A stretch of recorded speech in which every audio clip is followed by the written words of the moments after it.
put your most skeptical hat on that you can.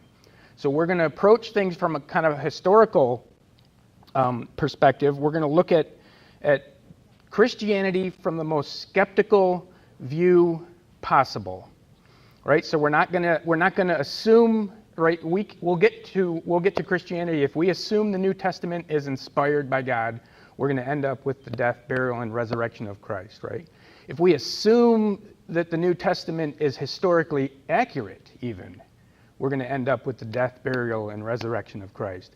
But what I'm going to walk you through is something that actually assumes very little, accepts very little information, and we're going to end up with the exact same thing, the death, burial, and resurrection of Jesus. So the idea that the first and original Christians were Muslims and Christians came along later and changed the message is something that you can't back up historically. This is important information, and sometimes when you're sharing this information, especially about another religion, it has like a polemic aspect to it. Maybe you're attacking an idea versus defending one, and sometimes that can be uncomfortable to people. And I want to encourage you to be very careful. This is something that's done in the context of a good relationship. If you think about where people are at in their trajectory with Christ, someone who becomes a Christian here, but someone who's in the process of investigating for 5, 6 years, someone who just met their first Christian and developed a relationship. It takes all these different kinds of people and different types of relationship. If you talk to someone, they met someone 9 years ago, how they became a Christian, they want to tell you how they became a Christian. They met someone who confronted some idea that they held and kind of put a rock in their shoe that made them think, and maybe they set that aside for a couple years. But then they met a Christian and they had a really good relationship and they could work through issues for 5 years. And then, those two people that have been working with that person for 7 years, and then they go and they meet someone at the grocery store who sits down with them and prays with them and shares Christ with them. And if the person who's known them for 7 years, you're like, hey, I was here for 7 years, right? So I want you all to be confident, and I'm not a closer myself. I'm more likely to work with someone who's farther away.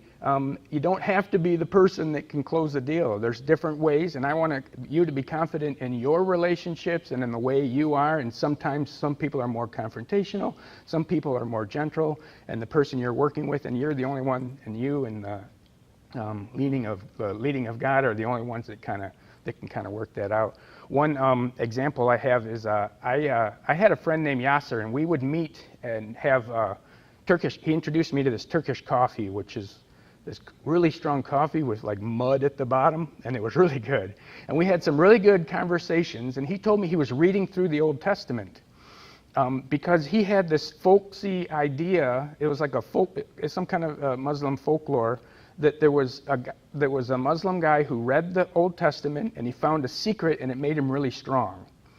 And my first impulse was, well, I think he's kind of got like a variation of the story of Samson.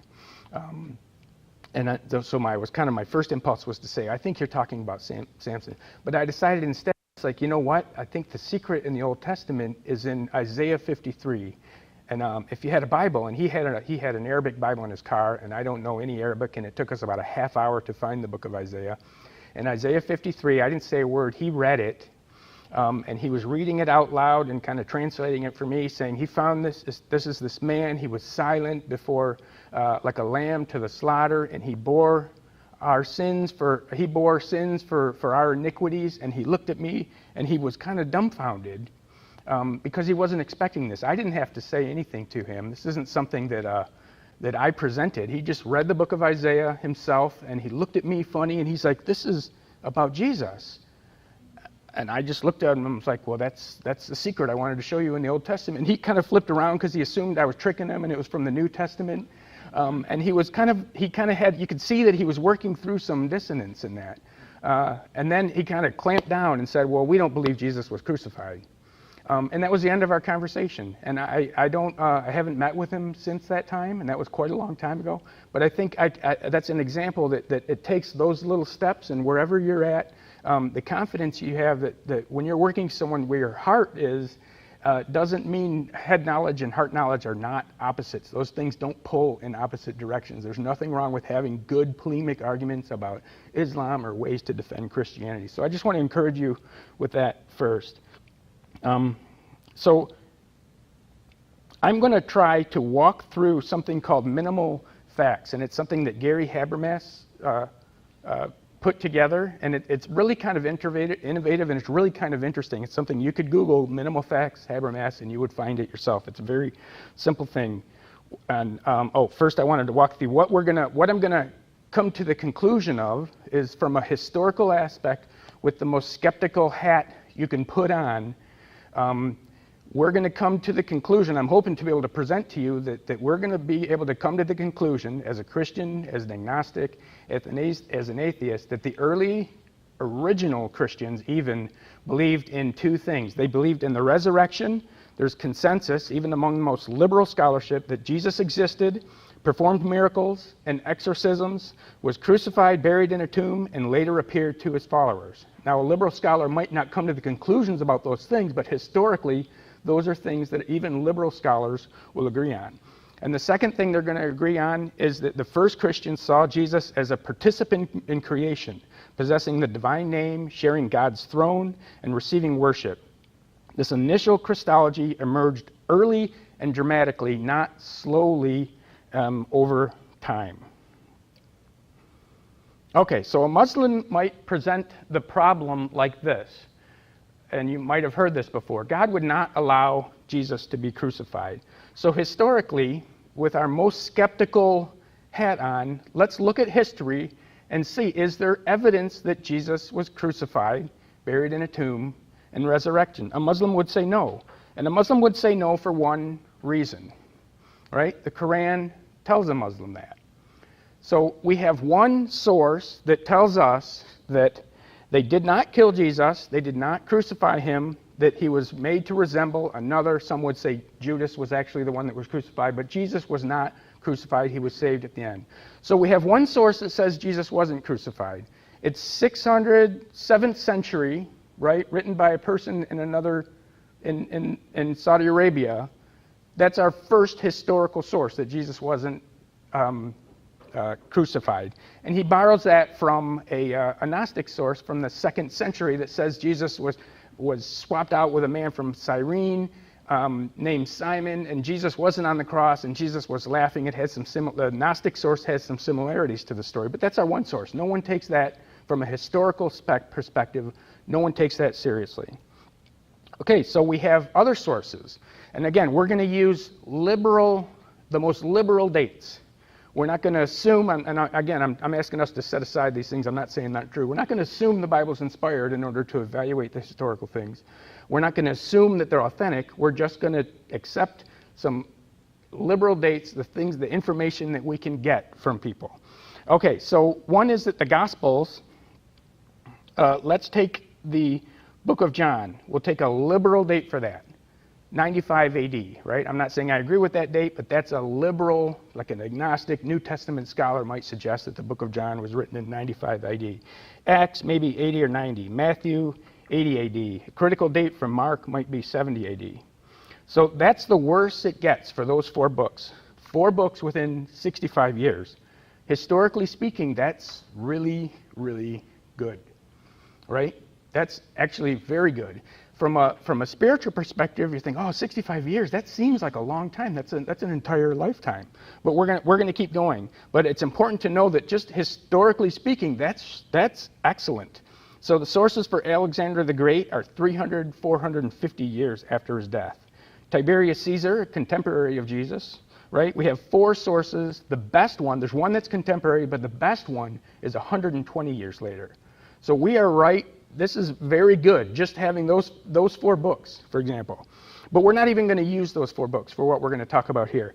We're going to talk about the earliest writings, only the ones that are accepted by liberal scholars. So we know Paul has 13 epistles, and there's really a good reason to believe that all 13 are authentic and are written by Paul. And I'm not going to have time to go through those, but there is very good reason to believe that.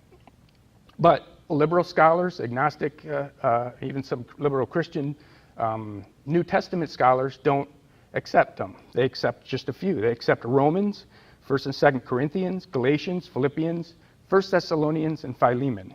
Those are the 4. Fine. We'll just take those. I'm sorry, 6. I listed 6 and said those are the 4. We're going to just take those 6 then. Taking those 6 books that everybody accepts. That's consensus. I'm not saying you won't find a blogger or someone on YouTube that doesn't think Jesus existed or is a mythicist or something like that. But we'll just take the ones that they give us and not argue about the other 7. Here's what we end up with.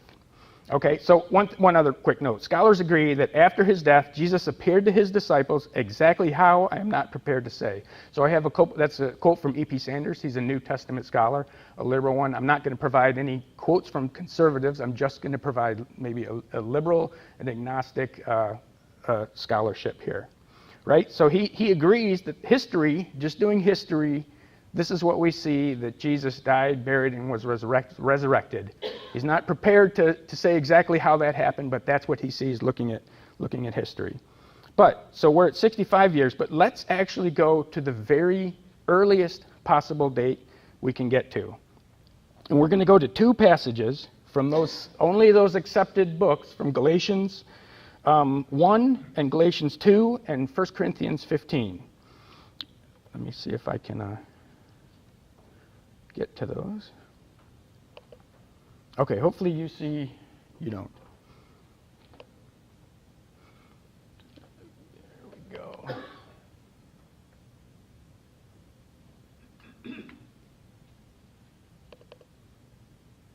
Okay, is that big enough font? Everybody can see that?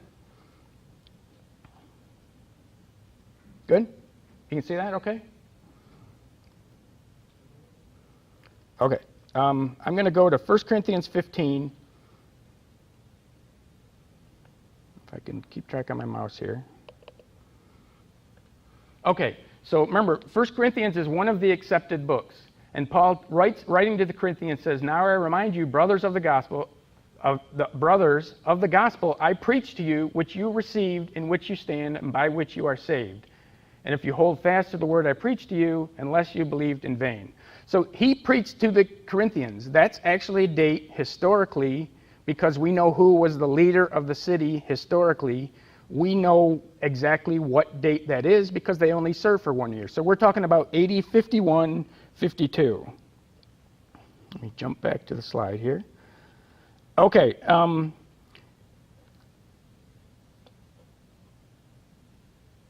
Galatians, so we're at AD 51. We're going to look at what he tells them in 1 Corinthians 15, but we can get, AD 51 is 20 years out from the crucifixion, right? But we're going to get a little closer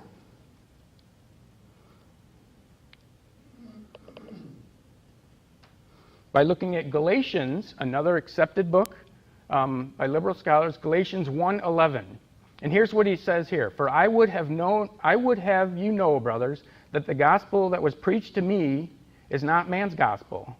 For I did not receive it from any man, nor was I taught it, but I received it through a revelation of Jesus Christ. You have heard of my former life of Judaism, how I persecuted the church of God violently and tried to destroy it." So this is a point here, because this makes Paul, from a critical perspective, this makes Paul a very good witness, right? Paul was an enemy of the church. That lends credibility to his being a witness. "But when he who had set me apart before I was born and who called me by his grace was pleased to reveal his Son to me in order that I might preach him among the Gentiles, I did not immediately consult with anyone, nor did I go up to Jerusalem to those who were apostles before me, but I went away into Arabia and returned again to Damascus." Okay, so let's look at this timeline here real quick.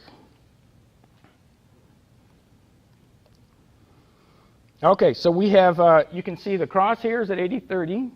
We have Paul's visit to Corinth around 51. Now he's saying, basically, when he was converted, which is Acts 9, how long of a period is between Acts 1 and Acts 9? Liberal scholars would agree. We're talking about 2 or 3 years. So we're 2 or 3 years past the crucifixion. That's where Paul's at, +2. After that, he says, I went into the desert after Paul's an enemy of the church. He gets knocked off his horse and blinded by Jesus. He goes off into desert, which kind of makes sense after something like that happened, to think about that for 3 years. And then he goes on in Galatians 2.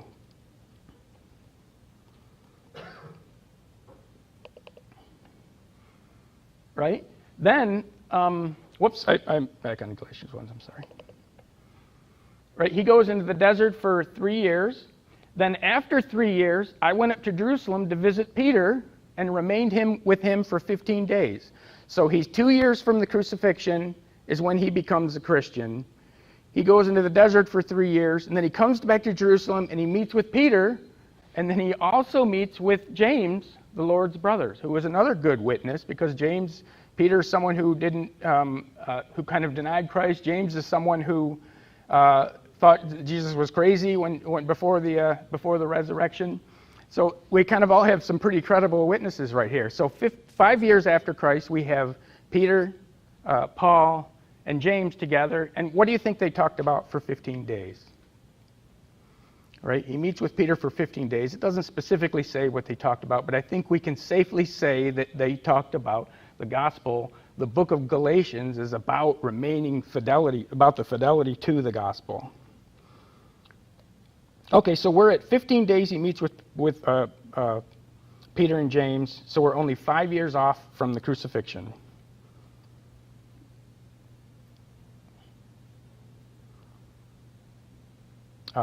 Okay, so 5 years out, and then I'm going to go to Galatians 2 real quick. And after that, after 14 years, he goes up to Jerusalem again, this time with Barnabas, taking Titus along with me. I went up because of a revelation and set before them, though privately, before those who seemed influential, the gospel that I proclaimed among the Gentiles in order to make sure I was not running or had not run in vain. So Paul wanted to make sure the gospel message he had was the same one that Peter had. And we're talking 14 years later, but he also did the same thing 5 years after the crucifixion, and he became a Christian 2 years after the crucifixion. So what he said happened here is, those I say who seemed influential, they added nothing to me. The message he had was the exact same message that Peter and James had, but when we get into this meeting in Jerusalem, who else is there? If you go down to verse 9, James, Peter, John, Barnabas, Titus. These aren't early Christians, these are the original Christians. Okay, so Paul, we can trace in through his writings to 2 years after Christ. Let me come back to this. So when he says, I made sure that my message was the same as theirs, and he got his message 2 years after, when do you think they would have gotten their message? Before or after? Before, right? So we are really closing in on the crucifixion. And in fact, if we jump to 1 Corinthians, and I'm sorry I'm jumping around a little. Oh, actually I don't have to. I can stick to the slide here. If we jump to 1 Corinthians, this is what he said. I verified this message that I got 2 years after Christ. And the message was this. And this section, according to liberal scholars, you don't have to be an evangelical Christian to believe this. This is a pre-Pauline creed. Paul didn't write this. He took this from the original Christians. It was a creed that they would sing and verify. A creedal statement that developed before Paul's 2 years. And it says this, that Christ died for our sins in accordance with the Scriptures, that he was buried, and that he was raised on the third day in accordance with the Scriptures, and that he appeared to Peter, then to the 12, and then we know the rest, and then to the 500, and then to James, and then finally he appeared to Paul. 1 Corinthians 15, according to James D.D. Junn, another New Testament scholar, and he's a liberal one, the 1 Corinthians 15 creed was formalized and taught within months of Jesus' death and resurrection. So we have two kind of testimonies. One, was Jesus crucified? We have the Qur'an in Saudi Arabia, 7th century, says no. We have the people who were there. If you don't accept Paul, even though a liberal, every theologian accepts Paul, if you don't accept this, who was your other witness? This is how you do history. That's all we have is witnesses. We can't get any earlier, and we can't get any more witnesses. There's nothing else for us. So this is the best case that the earliest, and when you're doing history, the earliest and the most reliable witnesses. And if you look at this meeting with Paul, and who was persecuting Christians, James, who thought Jesus was crazy, Peter, who denied, John was there. These are pretty good pretty good idea of what the original Christians believed. And I think it's from there that you can say, well, if this is what people accept, these even a liberal New Testament scholar would accept these. This is what the original Christians believed and taught. Okay, so the second thing, besides the resurrection, the crucifixion, burial, and resurrection, if we have some time, and I don't remember where we're at time-wise, but someone might have to wave me in if I'm getting around. Okay, 5 minutes? Oh, I get 45, right? Okay, good, because we're in trouble if we only have 5 minutes. Okay, so the next thing I wanted is a Muslim might ask this question, and I don't know if you've seen this, and it's kind of like an exact phraseology trick. It's like, well, if Jesus was God, where did Jesus say, I am God? And the question's designed because if you look in the New Testament, there's nowhere where Jesus specifically says in those terms, I am God. So you're supposed to, as a Christian, you're supposed to say, well, I don't have that. And then it's kind of an I got you. So that's the kind of the popularized version, is looking for the exact phrase, where does Jesus say, I am God? But I'm going to find that for you if once we get through this. So a more nuanced version of that is, and why Muslims kind of latch on to Bart Ehrman, is that Bart Ehrman says that the idea that Jesus became God evolved over time. That's why the name of this book is How Jesus Became God. And I'm going to present some information from you from a response book written by Michael Bird and Craig Evans called How God Became Jesus. So if you go to buy one, make sure you buy the right one for the right reason. So How God Became Jesus is the response, and that's what we're going to look at. So what Bart Ehrman says is in response to this question, or kind of as backup for this question, is that the idea that Jesus is God is true. That's what early Christians said, but they didn't mean it the way you think they meant it. And matter of fact, each of them meant it differently. Accepting the book of Mark was written earlier, Matthew and Luke, and then John. He would say, look at the book of John. It has an incarnational, it's written later, and it has an incarnational Christology, which is more what we're used to because it's later on. The idea that the Word was with God and the Word was God. That was Jesus' preexistence. John talks about the preexistence of Christ. But he would say that Matthew and Luke talk about not about the preexistence, but the exaltation of Christ, that Jesus was a man, and that's because he says this idea was evolving. That Jesus was a man, but at the baptism or the resurrection, he became kind of divinized. And when it says Jesus is God, and then you get into Mark, he would say even that Jesus became exalted later on or earlier. But when you get into what's called this tunnel period, and that's the period we just talked about, I think we can see what early Christians talk about from 30 to 50. We don't think he's basically the argument that Muslims like. Bart Ehrman doesn't say this is what's happening during that tunnel period, but a Muslim would say that's when the Christians were Muslims, right? The Christians from 30-50 were basically Muslims. They believe what Muslims believe, but then along 50, people came and changed it, and then we went from John into this, from exaltation, where Jesus became God, to all the way to John, where Jesus was God incarnated. Okay, so that's a logical argument, and we can address it. So in what sense did Christians mean Jesus is God? So there could be two ways to look at it. Was it a Greek kind of idea, the same way that like Hercules was a son of God, or Caesar Augustus was a son of God? Is that what they mean? Was it a Greek kind of idea? Or if it wasn't Greek, he would say, and actually including liberal New Testament scholars, but New Testament scholars believe that we have to look at the Christology of early Christians in terms of monotheistic Judaism. And Bart Ehrman kind of says, well, okay, well, if that's true, but then it's talking about he's divine like an angel is is divine. He's kind of part of the divine court, and he quotes things like there's an apocryphal book called The Assumption of Moses, where Moses becomes an angel. And in Acts 12, it's kind of maybe a popular Jewish idea that when someone dies, they become an angel. You remember in Acts 12 when Peter was in jail, someone came to the door, and it was Peter, and they said, well, it was his angel, right? So Bart Ehrman would say, well, that he meant that Jesus was divine, kind of like an angel amorphism kind of way.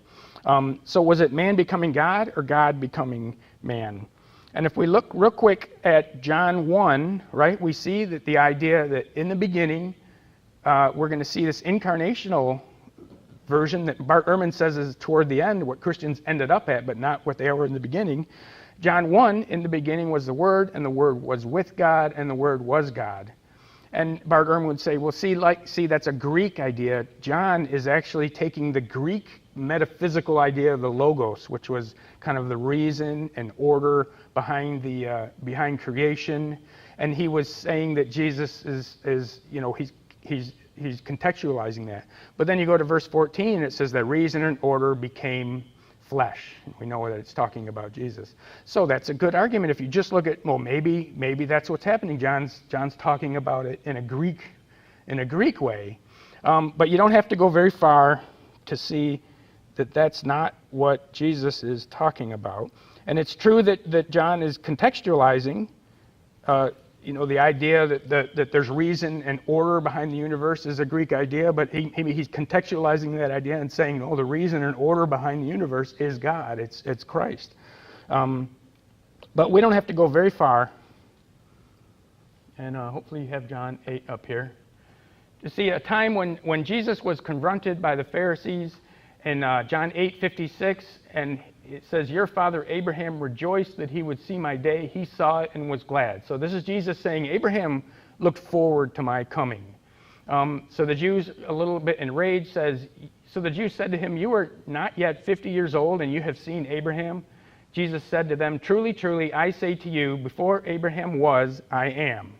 And you probably know I am was the name that God used of himself in Exodus 3:14 in the burning bush. Moses said, who am I going to tell him sent me? And he says, I tell them that I am sent you. That is the name of God. So if someone asks, where did Jesus say, I am God? This is where Jesus said, I am God. It's really, and you can tell the reaction. What did they do at that point? When Jesus said, I am. They picked up stones to throw at him. Why? Right, he's committing blasphemy. If he's not God, he's committing blasphemy. He's saying that I am God. And it's really, really a stretch to even imagine that Jesus accidentally referred to himself using the divine name of God from the Old Testament. So, however, they might argue, well, that's from the book of John. That's what I'm saying is that's a later version. That's the incarnational Christology that John had. What about the earliest book in Mark? Bart Ehrman would say that that's where Christians had a different idea of who Jesus was. I'm going to, for time's sake, I'm not going to spend too much time on this. But so if we look at it, okay, well, if it's not a Greek idea of who God is, because in John 8, Jesus is not talking about a Greek idea. He's associating himself with the God of Israel, with the name of the God of Israel. So Bart Ehrman would say, well, okay, well then maybe he's divine angel. And the Jews had a very distinct line of the creator and creation. So there was a big prohibition on worshiping angels. There's apocryphal books, Tobit and Enoch, where there's a prohibition on worshiping angels. Jews didn't worship angels. And there's also a Christian prohibition on worshiping angels. Let me show you that real quick. Revelation 4, I'm not going to read the whole thing, but you have this scene in heaven. And down to verse 5, and around the throne, on each side of the throne, are 4 living creatures, full of eyes in front and behind. A living creature like a lion, like an ox, like a face of a man, and the 4th creature like an eagle in flight. And the 4 creatures, each of them with 6 wings, full of eyes, all around within. So these angelic, divine court creatures, what are they doing? They're worshiping God Almighty, who was and is to come. And if I can get over here. And the angels are not worshipped. The angels are being worshipped. But if we go on to verse 5, we have the appearance of the Lamb, who we know is Jesus. And if you go down to verse 9, and they sang a new song, saying, "Worthy are you to take the scroll and to open its seals, for you were slain, and by your blood you ransomed people for God, from every tribe and language and people and nation, and you have made a kingdom and priests to our God, and they shall reign on the earth." And worshiping not only God the Father, but in verse 12, saying with a loud voice, "Worthy is the Lamb who was slain to receive power and wealth and wisdom and might and honor and glory and blessing." And I think that's a good indication of what kind of divinity the early Christians thought Jesus had. They weren't Greek, thinking Jesus is like Hercules, kind of a son of God in that sense. This was based on their experiences with the risen Christ, their experiences with the Spirit, and exegesis of the Old Testament, the idea of the sending of the Son. When Jesus used terms like "I have come," even in Mark and Matthew and Luke, he's not saying "I was born." That sending of wisdom or sending of the Son is from Jewish exegetical tradition, basically. Okay, so he wasn't divine like a Roman Empire. He wasn't divine like an angel. Another New Testament scholar I wanted to touch on here is Richard Bauckham. He says this: "In the exclusive monotheism of the Jewish religion tradition, as distinct from some other kinds of monotheism, it was worship, which was the real test of monotheistic faith in religious practice." So if the Jews worshipped it, and if the early Christians worshipped him, it was God. They did not worship lesser beings or angels or any other concept like that. And we can go back to our early creeds, pre-Paul. Remember that Philippians was one of those books that was accepted, and we find another pre-Pauline creedal statement in Philippians 2. And this is what a creed that early Christians, again, we're dating these to 6 months within the crucifixion. Philippians 2, verse 6, "Who, being in the very form of God," this is Jesus, "did not regard it robbery to be equal with God, but he emptied himself, taking the form of a slave." So if we look at Bart Ehrman, did God become Jesus, or did Jesus become God? Early Christians say that God became man.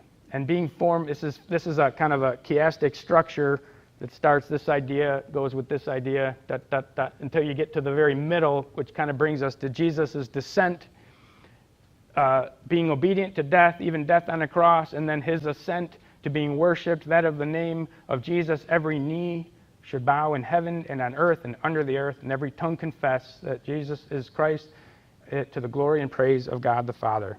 So it's a hard argument to say that early Christians did not believe in the resurrection of Christ, and that they did not hold a very high Christology, that basically they did not believe in the divinity of Christ. We can look at also Mark 14. We're okay on time. So let's go with what they might say and say, well, Mark is the earliest book.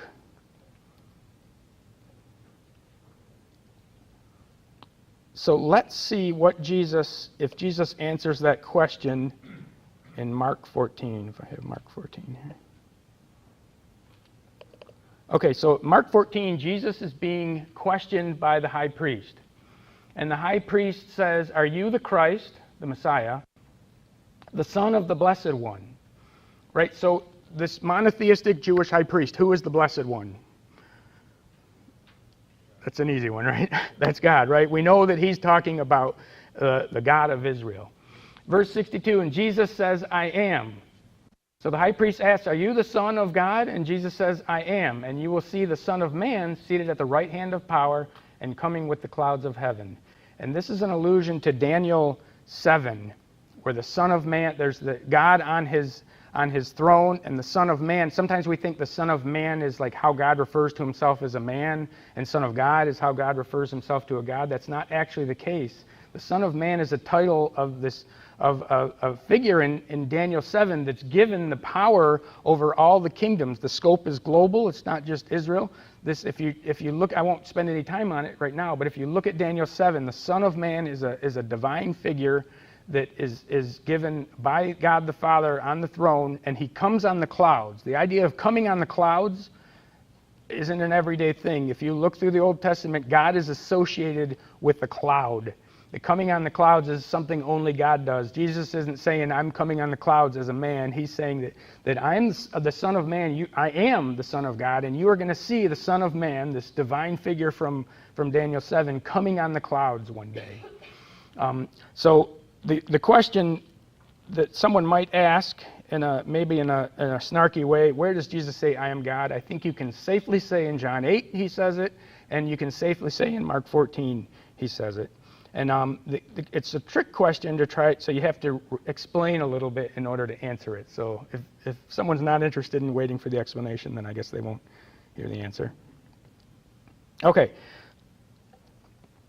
Next, how am I doing? I got 5 minutes or so. Okay, so this one's a little I think a little side note, and it's kind of interesting because Bart Ehrman talks about it, and I don't understand the argument at all. But Bart Ehrman, this is Bart Ehrman here, says it's highly unlikely that Jesus was buried in a tomb. He says the Romans didn't allow burial after crucifixions. That when they would crucify someone, part of the humiliation would be to leave them up on the cross and let the animals pick them apart. Right? So he would say the Romans didn't allow for burial after crucifixions. And he says the 1 Corinthians 15 creed doesn't mention a tomb, right? First, the creed mentions that he was buried. I find this very strange. I don't know where he was buried and whose tomb he was buried in would be an argument. Perhaps he thinks the idea that Joseph of Arimathea, one of the Pharisees, took the body and gave his tomb. Perhaps he thinks that sounds folksy and something that developed. In that sense, maybe something that developed later. But I think if I can try to do it as quickly as I can here, I think I can demonstrate for you that the Roman policy on burials is not what Bart Ehrman represents. So the Romans did allow burial after executions. I have something from Philo, who was a Jew in Alexandria, contemporary of Christ, and he's making an argument in Alexandria now, right? And he says this: I have known cases when on the eve of the holiday of this kind, people have been crucified and have been taken down and their bodies delivered to their kinsfolk, because it was thought well to give them burial and allow them the ordinary rites. For it was meet that the dead also should have the advantage of some kind of treatment upon the birthday of the emperor. So Bart Ehrman would say, well, yeah, that's true, but that's the exception. That proves that they did not allow burials. However, you can look at, this is from a summary of Roman law, and it says this, I'll just hit the highlighted point. At present, the bodies of those who have been punished are only buried when this has been requested and permission granted, and sometimes it is not permitted. So that idea of sometimes the body can be granted to be buried, sometimes it's left up. And in Israel, and especially in Jerusalem, there was a lot of issues with not allowing Jewish customs. There's a lot of things that Pilate couldn't do that he normally would do. There's a story about him trying to bring banners put banners into the city, and they wouldn't allow that. And he didn't do it. He chose not to do it because it would cause an uprising. But there's another reason that I think is interesting. Here's one more. Josephus, who was a Roman historian, but he's a Jew. He records that the Romans, he says, do not require their subjects to violate their national laws. So basically, he's saying that because of the Jewish law, which I'm going to go into, they let the burial of criminals, and I'm going to show you the reason for that next here. Josephus, in finishing his argument, got myself lost. So the Romans did allow burials on different circumstances, and in Jerusalem we have such a circumstance. Basically the Sanhedrin was responsible for making sure criminals were buried, and Joseph of Arimathea was actually fulfilling a responsibility. We think of him as kind of a sympathetic character, which he may have been, but it was actually him fulfilling a responsibility to do the burial. right? The Sanhedrin was responsible for burials after executions. In Deuteronomy 21, 22, and 23, criminals are to be buried before sunset. So Josephus points this out. Jews are careful about burial rites, that even malefactors who have been sentenced to crucifixion are taken down and buried before sunset. So the Jewish council was actually responsible for burying criminals and making sure it's done before sunset, because it was their responsibility to not let the land be polluted. Okay. This I'm going to sneak. I think I'm going to leave it. I think I'm going to leave it right there.